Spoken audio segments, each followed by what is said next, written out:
And welcome back to WCS America Round of 16 Group A. We are a long way through Group A right now. We're going to show you the bracket in just a moment and update you on the results so far. Claris is back with me. It's been very interesting so far. But I think in the end, if we'd said Oz would have gone through, we would have been right. Maybe not at the top of the table because we were expecting HyuN to dominate the group. But that leaves us in a position where HyuN can still get through with Oz. So I suppose in one way, it's probably the two that we expected, but there's still 2 matches to go. Yeah, and if we see HyuN actually go through to that last match, then he'd be playing against Puck again, which could be very, very interesting. Puck's PVZ looked very, very strong against him in the first series, but if we do get to that situation in the second series, I think that maybe HyuN would kind of adapt a little bit. He does get, I've said it before, he does get stuck in the mid-game, but he's always able to find more aggressive routes and then just kind of eke it out. Yeah, I mean, his PVZ is absolutely top-notch. We already said that. It's by far and away his best. I mean, he's top 30 in the world, PVZ, but in none of his other matchups is he even close to the top 60. So it just shows you. We are going to move on to our loser game. The loser of this actually goes home. It's a long way home too. So the winner is the man that advances on to play Puck. Which one will it be? We'll find out very shortly. The bracket looks a little like this, if you have missed it so far. The first man in the gold box at the top of your screen is Oz. And at the bottom of the screen, as you can see, HyuN will now face Hart. The winner will play Puck for the last place in the round of 8. The last place in Group A, that is. I should make that absolutely plain and clear, because we have 3 more groups coming to you over the next 2 days. Of course, later on today, we'll also have Group B as well. There is a 16-year-old American protege in that group that you do not want to miss. Promise you, it's going to be very special. Turning our attention now to the loser game, HyuN versus Hart. It's interesting when you look at these two because they're very diverse in the way that they've gone through. I mean, Hart coming through against Scarlett and Tubing in the round of 32, pretty straightforwardly, actually. HyuN also came through his group, no problem at all, 2 matches, 1 out of 2. But now it's different, because when you look back at their history, they've got such an amazingly different history. I mean, HyuN, we know about, he's a DreamHack Valencia champion.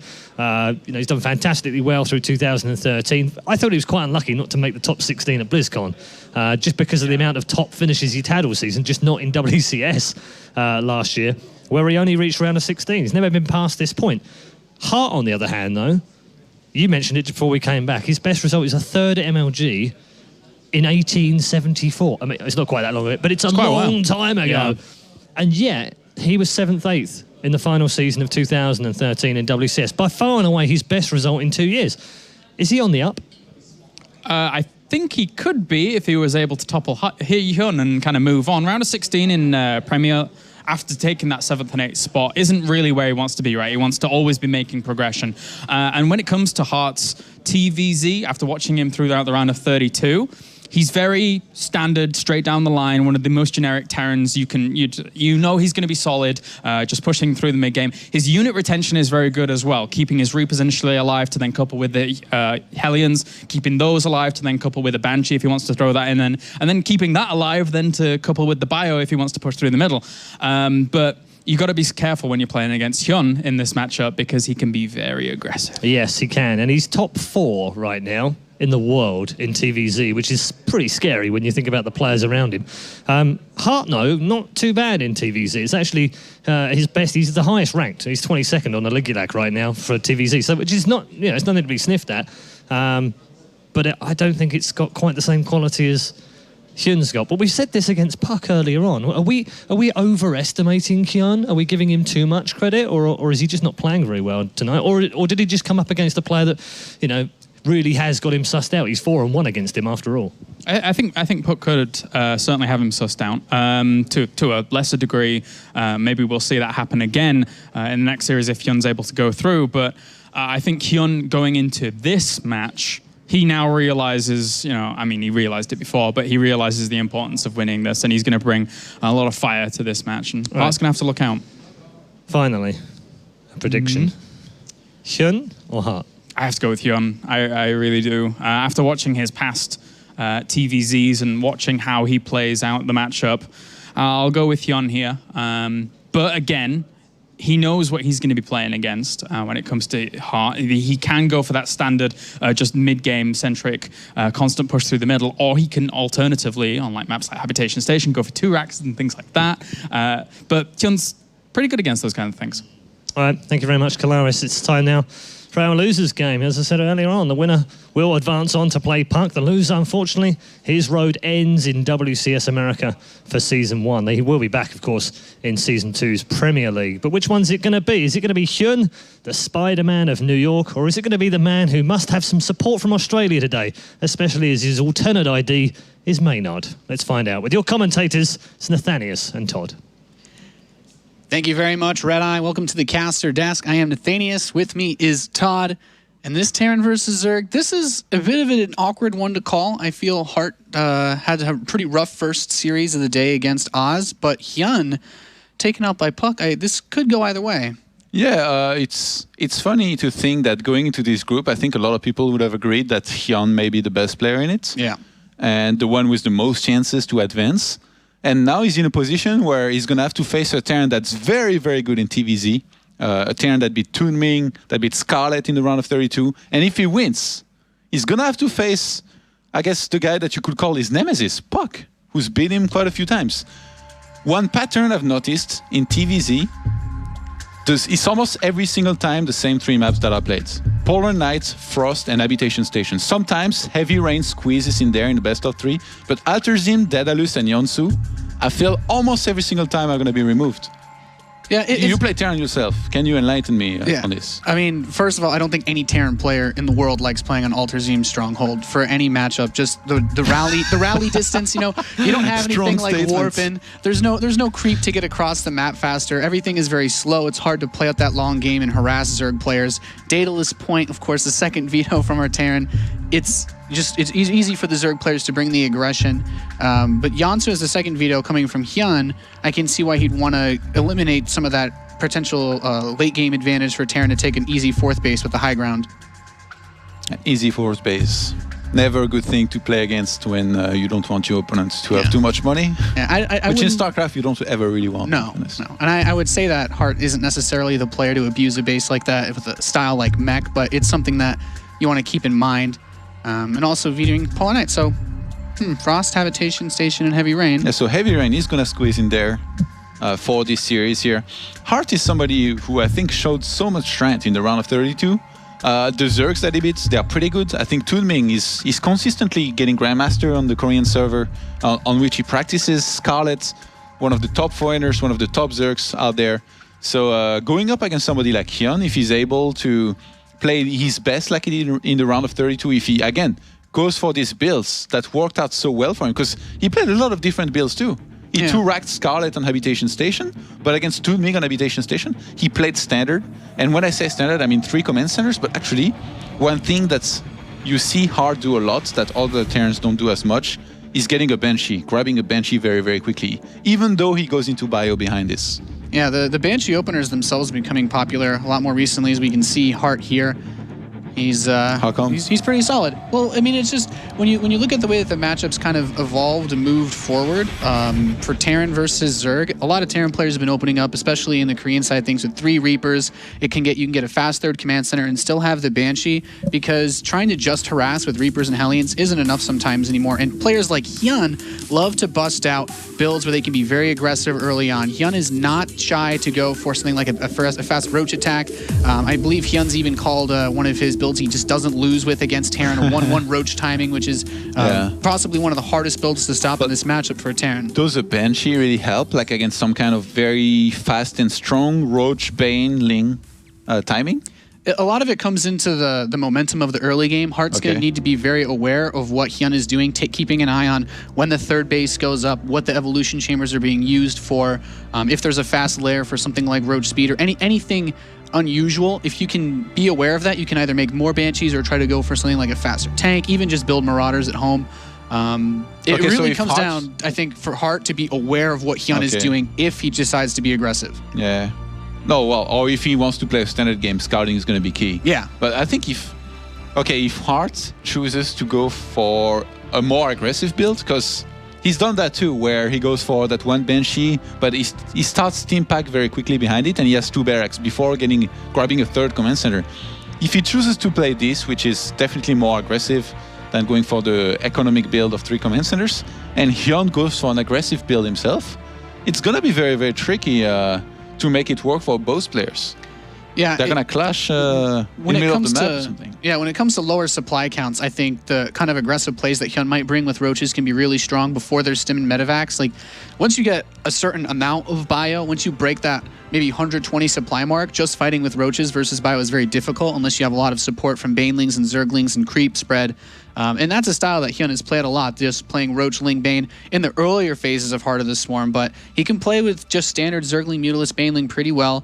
And I'm mostly wondering how aggressive he'd try to be. The first map we're playing on, we're counting down into it now, is Frost. I think this is probably the best out of these 3 maps for Zerg macro versus Terran, especially if they get cross-spawn. It can be very difficult to harass a 4th base while taking your own as a Terran in the late game. How important is creep spread on this map? I've seen games where Zergs really neglect a lot more the creep spread than on others. I think since this is easily the biggest map these guys are playing on today, it's going to have the hugest impact given these spawns now that we've loaded in. I don't know if it'll have as much, but we can see here our first player in the bottom right position. They have both spawned horizontally.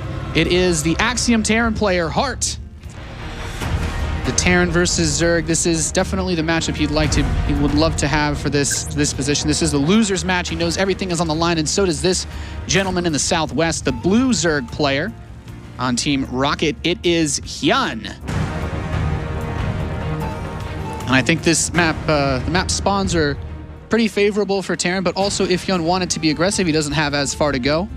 But pretty favorable for Terran, huh? Yeah, I think as a Terran player, playing cross-spawn on this map is the most difficult because of just how far you have to go to harass, especially in the early game. It's a very different speech than I see you writing in the Twitch chat usually during official games, huh?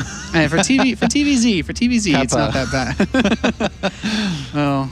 All right, we'll see in a second what both players choose to go for. I think Heart goes for a command center first here. Usually, his go-to build always the Rax 12, Gas 12, but I guess on this map it makes sense to go for a command center first, definitely. Yeah, I wouldn't say it's surprising at all. A lot of Terran players, this is the command center first map if you're ever going to do it. Alterzim, man. Well, I mean, I guess Alterzim, but you'd have it vetoed, so I don't. There's not been enough experimentation if you can rotate around the metagame that quickly. It is a command center first, though. And HyuN, his first Overlord is actually going to go right to hard space. If he goes to the ramp soon enough, he can get an inkling that this is a command center first, and he can just go for a fast 30 if he wants. You see him do it versus Protoss players all the time, but it looks like he just wants to go straight for that gas in the pool. Not going to be fast enough to adjust. And what do you think he thinks once he realized that he's up against the command center first? HyuN, what are going to be his choices? Does he not mine gas? Does he take the quick third, or does he still mine gas, get the speed, and then adjust from there? Well, he saw the barracks timing. Yeah, and I think he knows. Yeah, I think he sees his gas timing. So he knows, and he did finish the gas. He's mining it. So he's a couple of options. I don't think this is a bad position if you wanted to go for something like a very fast speedling attack, but I also don't see Heart as the player to not take that possibility to encounter. A lot of Terran players know that you want to have generally, if you think there's a chance that someone, especially like HyuN, could go for an aggressive play, if you can be walled off by about 5 minutes, 30 seconds, you can be safe against most speedling timings. Yeah. And that means either putting your third command center as part of the wall or just getting a lot of fast depots. But we can see here there's already 6 lings being opened with HyuN, and I think he might see an opportunity to do a little bit of pressure here. There's no Reaper coming, so he doesn't need Zerglings for defense at all. Yeah, but the bunker is going up. And Heart, actually, he used his second command center as a supply depot, so to speak, because he was on 19 out of 19 supply, and then as that command center finished, now he was out of 30 supply. So he doesn't have anything to wall off his ramp completely. So if Lynx were to go for a run by in the main, and say Heart doesn't get the add-on plus the depot, I don't think an add-on by itself would wall here, would it? That'll finish the wall. Okay. Although you make a good point though. It's a bit of a vulnerability in his wall. It's a juicy target for sure. It's not, if you force the Terran to repair that, it'll also take out of their gas as well. But you know, he's you walling mentioned, off. Yeah. This is bunker just anyway. trying to be safe. But you mentioned this before. Hart opting for fast Banshee in his tier versus Zerg. This second gas from him definitely seems to be suggesting that quite a bit. And the Zerglings arrive. Zergling speed's close, but he's going to try to kill this Overlord. And I think he's pretty solid versus any super early pokes. Another barracks here by Hart. A little bit surprised. He's gonna get he's gonna grab the starport as well with this. Yeah, this is a pretty interesting decision to come from him. I imagine he'll still make HyuNs with this factory, but this allows him to get a very fast stim follow-up. You'd mentioned this before, and this can be good versus just regular Zerg play. The trickiest part, I think, is holding the follow-up drops, because you want to do pressure with the HyuNs, do pressure with the Banshee, and if you kill a queen or two, if you force out Zerglings and you can kill them, or if HyuN plays too greedy, he has a third base on the way, then it can be really difficult to deal with drops. And even the Roach Horn that's coming in, Roaches won't be perfect for defending against drops because he can easily move between the third base and I feel even the main, just with the medevac speed. You know, Hart, the time that he did this versus Toon Ming on Polar Knights, he used a similar build. I think it was like 10, 11 minutes. He had so much supply. He actually had more supply than the Zerg. So as much as he doesn't go for an economic build, he's going to be making so many units.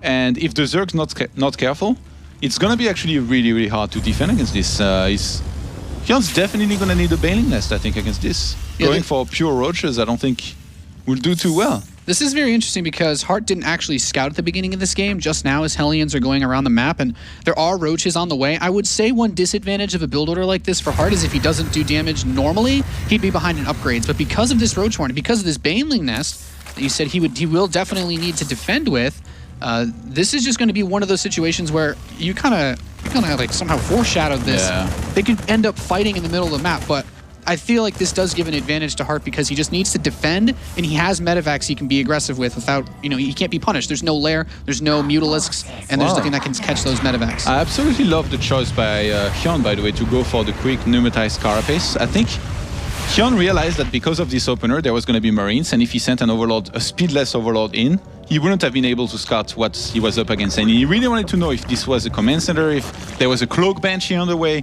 He wanted to know exactly what he's up against, so he can adapt from there. So he scouted with the speed Overlords, immediately started double evolution chamber, and now I think he's going to prepare some defense while he wants to macro more and get more drones until he gets the perfect amount that he wants.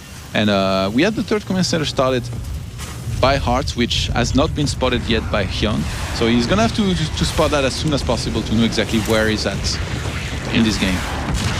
Third Overlord killed by Hart's Viking, and we can see now HyuN, Hart was not able to drop those Hellions into the base of HyuN. The Roaches were there, but now he can bring them up with this Bioforce, and he's actually just going to load the Marines into the medevac. And I do like this, just stretch HyuN as much as he can. He has the Roaches and the Zerglings in the third base again. If he moves these away, he's building 10 Banelings right now. Both players have their upgrades going. This could still be a long game. The Viking cleared the path here. Yeah. Oh, do you think those links can tell just from seeing the Viking here? Yeah. Is he sending back units? For a second, I thought he was. No, just those few lings. He does have 5 Hellions at the front. He's left just enough behind. I feel like he can hold this off, but now the drop is coming in. HyuN knows he's bringing everything up here. At the same time, the Hellions running into the third base. He has free reign over these drones, just that one queen trying to tickle, and a few Zerglings. But the drop, it's moving into the main. The drones have been pulled off the main base mineral line, and like I said, there's nothing here to catch these medevacs. As soon as the Roaches and Banelings show up, he just lifts up and flies away. Yeah, Hart behind this added a lot of extra barracks. He's getting his 1-1 now. He's gonna have to be careful not to start. Oh my god, look at how many barracks he's making. He's adding on 3 extra ones as well now. Yeah, you think he stays on 1-1? I don't think he has to. 8 barracks for the third, since he's landed the third base now. Once he starts mining it, that'll basically afford his production. The Overlord barely too late to deny that base. Get out of here, dirty Overlord. But something I had mentioned before, HyuN sometimes playing this Roach, Zergling, Baneling style. He's getting Roach speed together as well. The Hellions still be poking as much as they can on the top left side. But this could be HyuN playing without Mutalisks, and that gives Hart a really nice opportunity to keep dropping as much as possible. Because he has that Viking, he can try to push away any Overlords that would spot. And there are no Overlords between the main base of Hart and HyuN. So this allows Hart, he can push away the creep, because HyuN has to be ready at any given notice for a drop. He just had units moved into his main base out of fear, and this is just tough having to pull his army back and forth like this. This is not a durable composition here for HyuN, I feel. If the more he waits, the worse his army is going to get. especially if Hart starts getting a lot of Widow Mines. So at this point, he wants to fight. The thing is, Hart, I think he knows that, so he didn't want to fight. He cleared some creep, and now counter-attack by HyuN. And Hart, whoa, he's going to get surrounded very soon. Yeah, as long as he can keep out these Banelings, the Marines still standing strong in the back. The Widow Mines aren't as good versus composition because the splash doesn't hurt the Roaches, but this is just HyuN. That's actually, I'd say, he's not as good as that fight could have been for HyuN. You ideally want to fight the Terran player as close to your base as possible when you're going for this composition, because if you fight them anywhere off creep, it's easier to micro versus the Banelings. That's when the Stim Marines move faster, and you also still can't catch them if they realize they're being overwhelmed and lift up into the medevacs. There's no overseers being made. And 2 Widow Mines are on the path of that 3rd base here. Some Lynx could... actually, Queen, I think, is going to die. This is some really nice harass, though, by HyuN. He's continuing to deny mining at this 3rd base so far. This game, he's killed about 20 workers plus, and even though there's still a good amount of bio coming out of these barracks, the command center! It's messing with his reinforcements. Oh my god, that was close. Very close to picking that off. Hart's doing a good job of keeping his unit production going. Both players are starting the +2. No armor upgrade for Hart yet. He's being very aggressive with this, but HyuN is, despite not having any real anti-air, he's still managing to hold on pretty damn well, which is nice since it allows his ground army to just be full of these gas units, these Roaches and these Banelings that can win in actual head-on engagements. Because Hart has been trading so much, he's neglected his 2-2 upgrades. He started +2 attack, but not +2 armor, and I'm a little bit surprised that Hart's being so stubborn and not making any bunker at his 3rd base. It really would help. A walled-off bunker, plus those 2 Widow Mines, he could hold on against huge amount of Zerglings while he wants to put more pressure on his opponent HyuN here.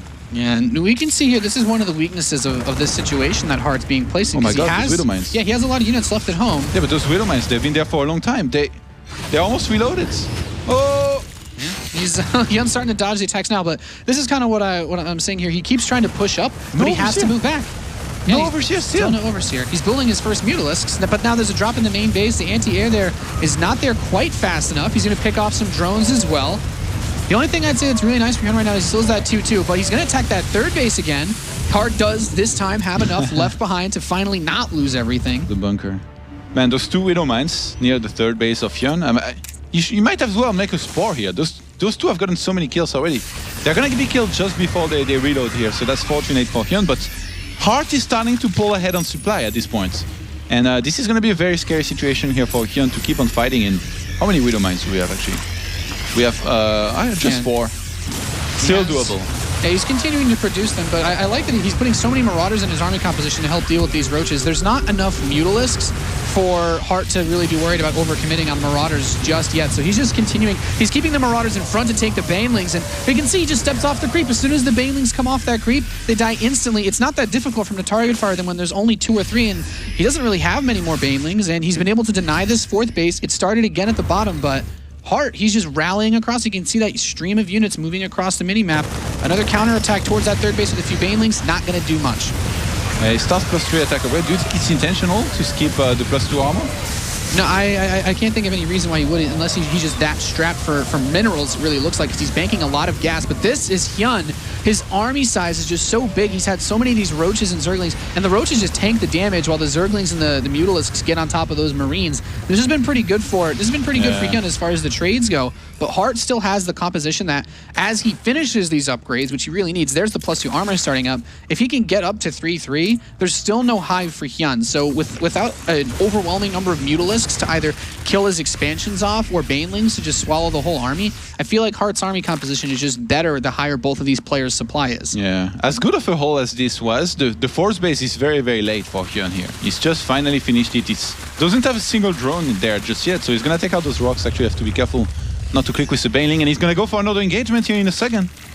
And this will be tough. He has the Widow Mine spread out in a good line, soak up a few of these Zerglings, but not getting any big detonations. He is fighting off of creep, but there is so much here for HyuN. Hart trying to split back into his reinforcement line, and the Mutalisk count is he's starting to target those medevacs, but he's not actually able to pick these units off. This is still really tough for HyuN to fight without that creep spread. Man, the units lost so even right now. Both players at about 13,000, and with these upgrades, I do think that if Hart can complete 3-2, he's going to be in a great position. Oh, single Widow Mine here.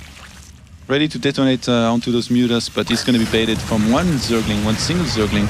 And Hart is a bit out of position. Yeah, he has the bunker and the missile turret there. Repairing the turret keeps the mutas alive. He manages to keep the bunker alive as well. He doesn't really lose as much as I thought he might have, but you do make a good point. Once he gets the 3-3, that's the big power level for him, because the +2 Carapace has been done forever for the Zerg player, and I feel like that gives a big advantage when you have these Marines fighting them on the field like that. Could we have some sort of a base trade here?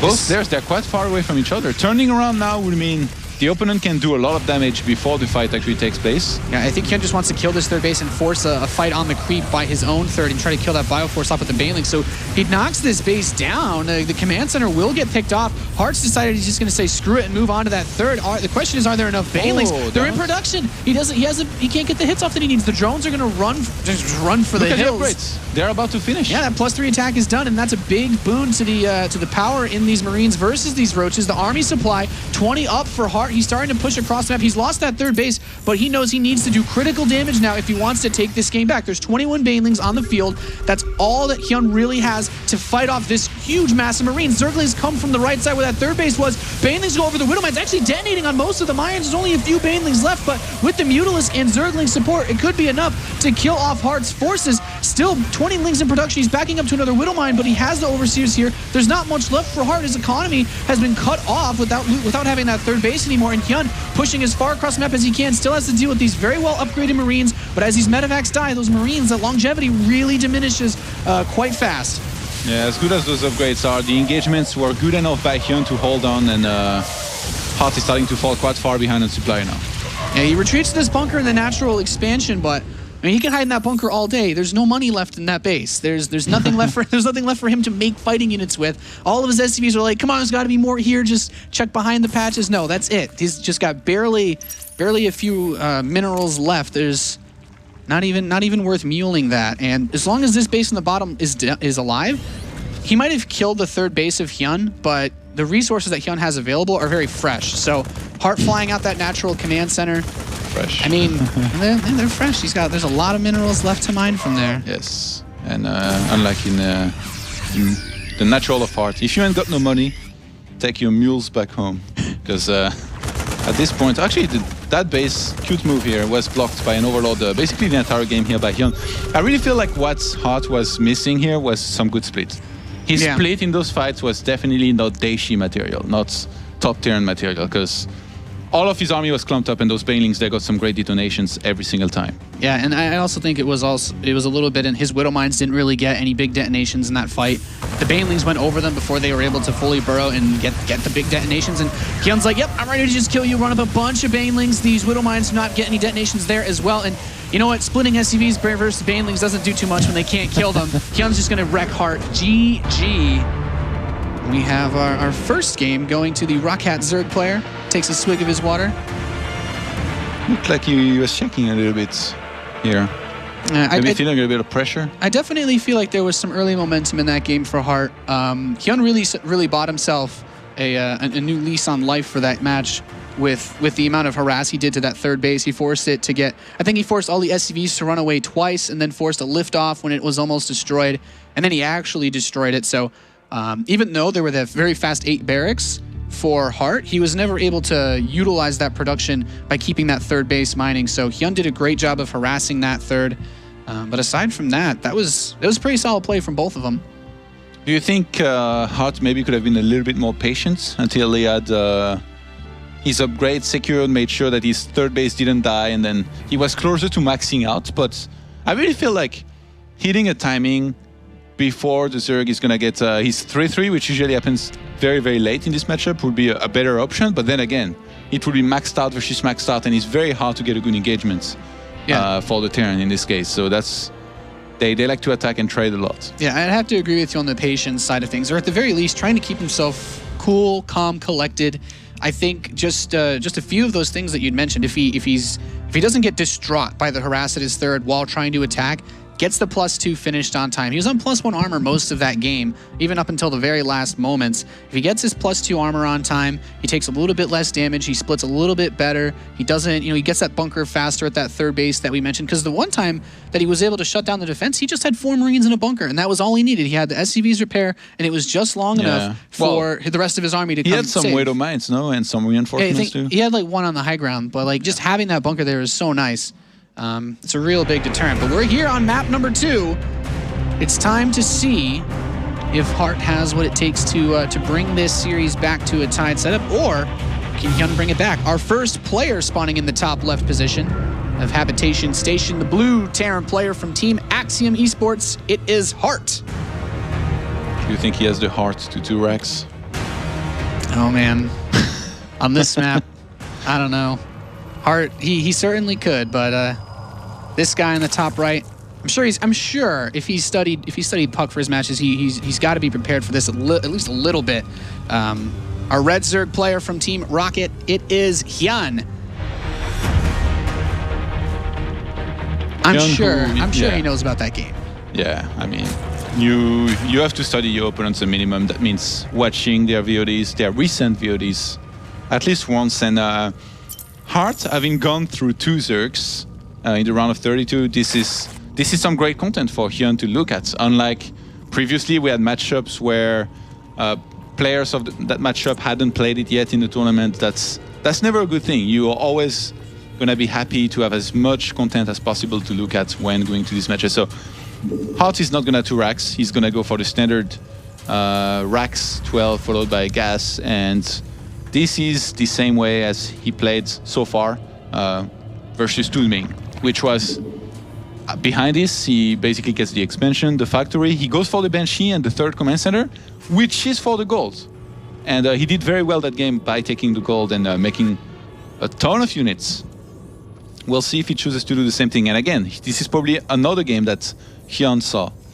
Notice that HyuN actually, he built his hatchery. He went standard 15 hatch, but he built that spawning pool on 14 supply. Wow. I saw him knock down to 13. He wants to make sure that if he does need to build Zerglings, if there are barracks somewhere on this map, even though he can now confirm that it's a Reaper opening, he wanted to be 100% ready to not only get his Queens out to defend a Reaper, but Zerglings if he needed to defend a 2 racks.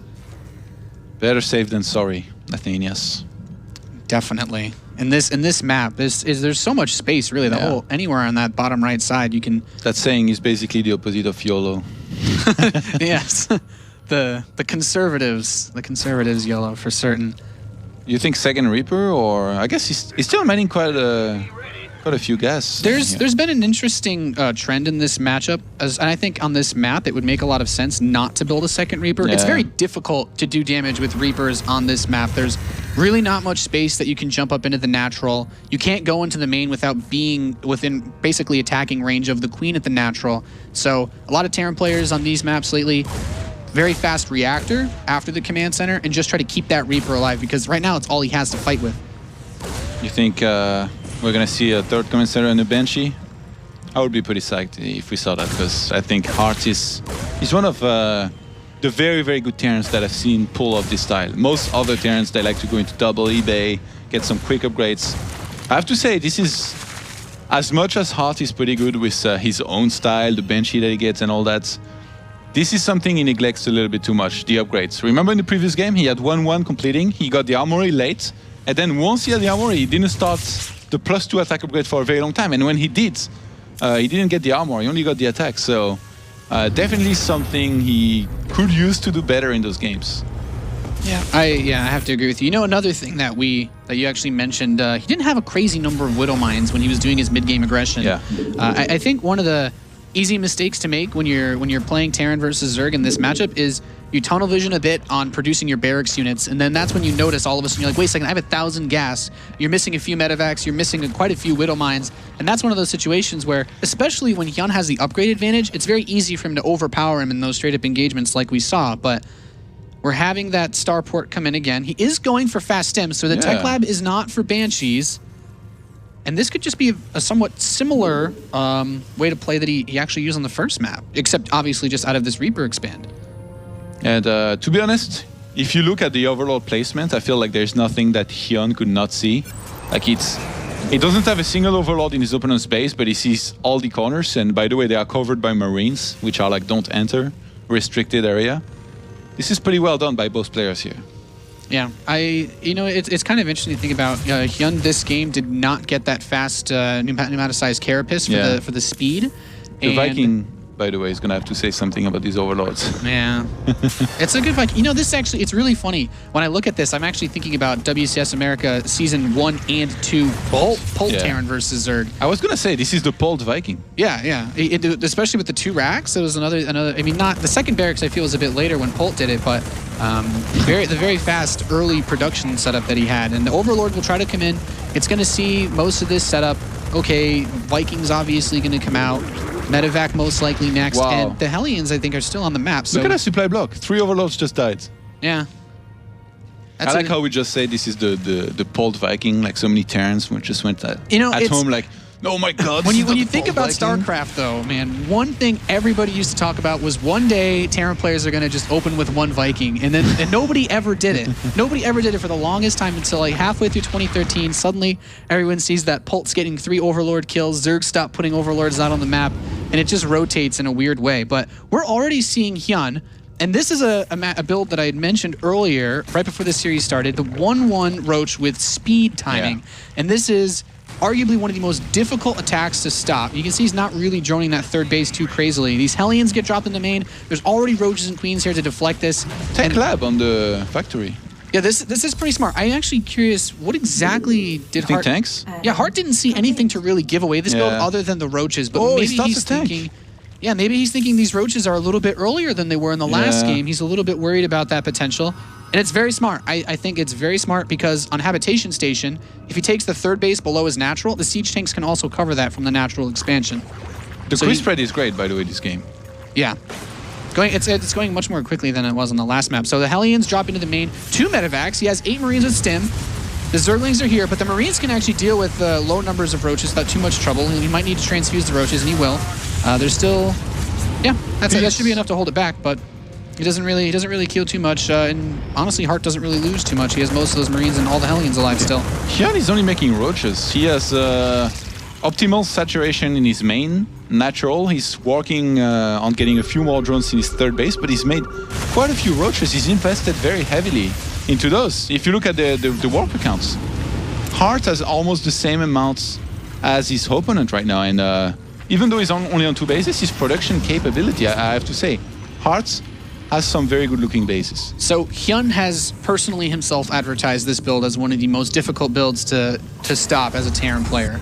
Well done, HyuN. One thing that Hart does well, though, that keeps HyuN from being able to attack him with 1-1 and force him to build those drones, is these drops, these medevacs. Yeah. And now HyuN's like, well, okay, I can't go for a 1-1 timing. You've had more than enough time to know what I'm doing. I'm gonna get burrow speed, or the burrow movement, excuse me, for the Roaches, and try to get that in the 2nd missile attack. And these Roaches out in the center of the field are gonna get caught. Hart's actually moving across the map with tanks. He's like, I know you only have Roaches right now, and with my Stim to Bio, I have enough supply to actually stop this because, well, he started to drone up that 3rd base. And this is actually very scary timing for HyuN. He's committing a lot to this. This is all in, I have to say. He's cut SCV production at 48, and he's gonna engage here. Yeah, he's got a lot of Roaches to come in here. He targets down one of the siege tanks. He's looking to pick off the 2nd one. He even brings the Queens down from his expansion, and it looks like he will be able to push this back. Very scary times for HyuN. He was able to actually squeeze out a whole base of saturation while that attack came to his base. So now his 3rd is set up just fine. And you actually just mentioned this. He does not have a 3rd command center, Hart. He's moving a medevac towards that main base, but he's being pushed back by the Roaches towards his own base, and I don't even think he's been upgrading. Yeah, he just has +1 attack. He's now starting +1 armor, no armory, no 2nd engineering bay. So he's just behind on upgrades, and now he's pretty much behind on everything. Oh wow, this army might be caught out of position here. Oh no, he's gonna spot it.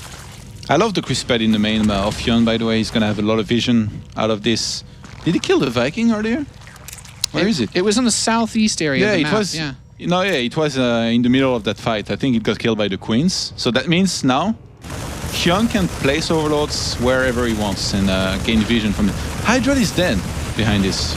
Yeah, and HyuN, you know, that siege tank, it's not siege, doesn't matter. He's going to go right in. He can go right through the burrowed supply depot. And I think once HyuN spreads himself out inside of Hart's production, Hart's army is all the way across the map.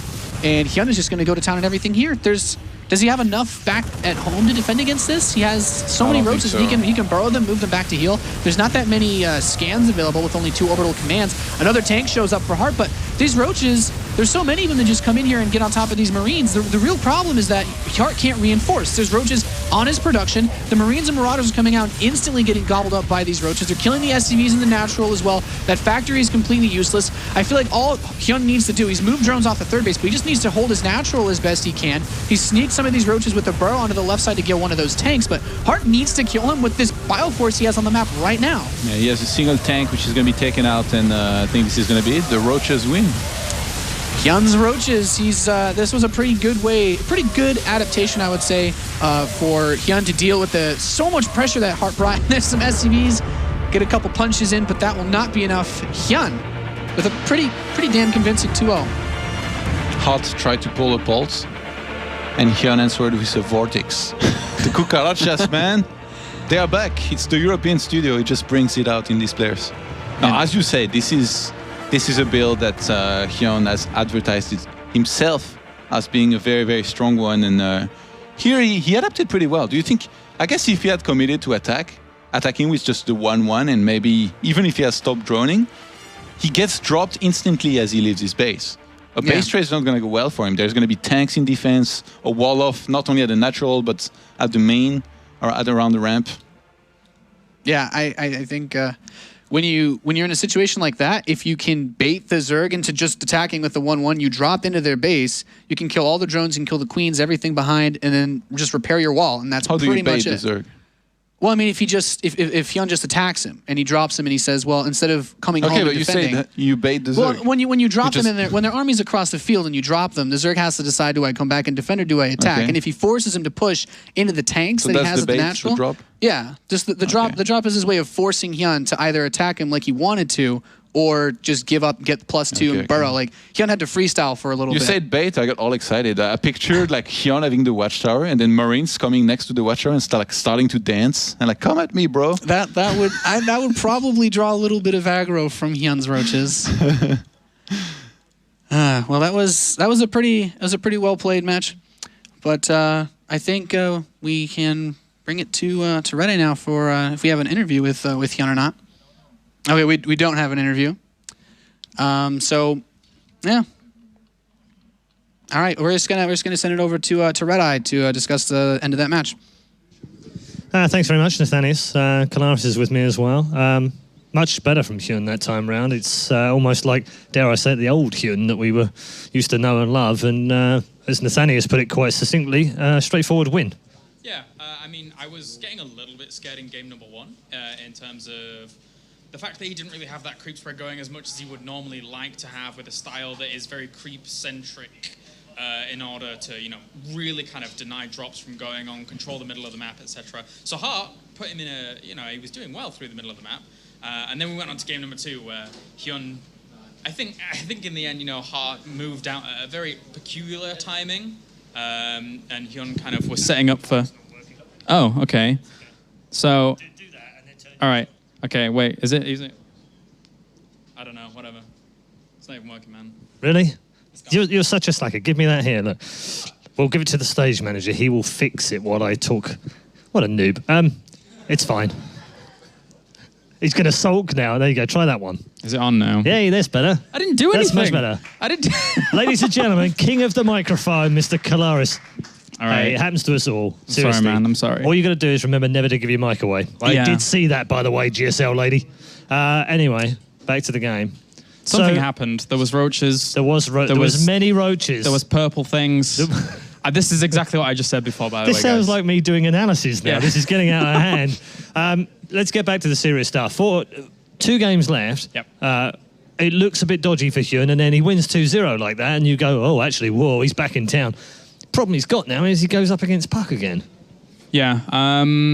Is it going to be any different, I guess, is what I'm asking you. I mean, because Puck was just so good. I mean, apart from the first map where he admitted he was a little bit nervous and he was still feeling the game out a little bit, but he's 4-1 in matches right now against this man. Is HyuN going to go into that going, holy crap, I've got to play this guy again? I think Puck's got a good shot. I think Puck does have a good shot. Again, normally from what we see from HyuN is exactly what we saw from him in the previous games against Puck. So unless he does change something up, Puck's going to know what to expect, and then we'll probably just play accordingly. I think he's got a good shot. Okay. Word for Hart. Disappointing, obviously, to have reached the round of 16. He was 7th, 8th last season in Season 3, 2013. To go out at the round of 16, is that... I mean, is it about right when we look at the group? Would we expect him maybe to go... I mean, we were talking before the matches started earlier on today, and we said that HyuN looks like the standout player in the group, but then it could come down to, you know, whether Puck gets a bit lucky, but probably he's going to finish 4th, and we'll have Hart and Oz battling out for the last place. We were completely and hopelessly wrong. I think in the end, Hart got thrown into a pretty tough group for him. Having to go up against HyuN in the losers game isn't exactly where you want to be as Hart, and not what you would really even expect. So maybe Hart could have survived on a little bit longer had it not gone this way. But in the end, Hart hasn't really been producing the results we would like to see of him. Maybe he can next season. Coming back, he still has that round of 32 spot next season, which is good for him as well. But likewise, HyuN, now moving into this final game, it's not looking as clear-cut as a lot of people thought. All right, thank you very much, Kalaris. And we are going to take a very quick break. There has been a number of tweets coming in, one of which we're going to show you at the end of the next segment because it is absolutely fantastic. But do keep the tweets coming and keep your pictures coming as well. We'd love to see these little memes pop up or anything that you fancy to be shown on the show. We might just pick your tweet to be shown. Don't forget, it's just not just a little 15 seconds of fame at the bottom of the screen, like Apollo got earlier on. By the way, hello, buddy. Hope you're okay in the UK. It is, of course, all of the tweets that we get with the pictures in. We might well show them during our tournament. And don't forget, we also have Group B this evening. That's right, we have 2 groups for the price of 1 in one day. And tomorrow, we'll finish off with Group C and Group D to find out the top 8 in WCS America. Quick break now, but when we come back, our last game of Group A, it's Puck versus HyuN.